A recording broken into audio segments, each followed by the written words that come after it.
Kush mban përgjegjësi për cilësinë e rrugëve që ndërtohen me paratë publike? Dhe a është kryer realisht procesi i kolaudimit në lotin 4 të Unazës së Madhe?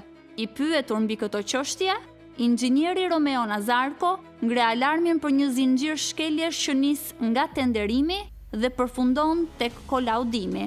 Sipas tij, kur tendrat dhe licencat janë fiktive, asnjë hallkë e procesit, nga projekti, zbatimi, mbikëqyrja deri tek kolaudimi nuk funksionon sipas rregullave.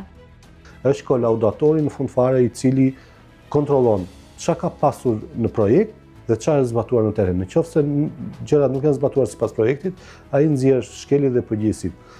Por fakti, të gjitha këto shkojnë ke diskutimi paraprak. Fakti që këtu ne kemi projekte që kemi tendera fiktiv dhe licenca fiktive që qarkullojnë me vetdijet plot nga punonjësit e Ministrisë së Infrastrukturës, na sjell në faktin që asnjë s'mban përgjegjësi sepse të gjithë janë në shkelje. Dhe kur janë në shkelje dhe kolauduesi bën një kolaudim fiktiv, por nuk kontrollon nëse është parashikuar që në atë rrugë ka mure mbajtës dhe sa ekur është në projekt dhe sa është hedhur në zbatim.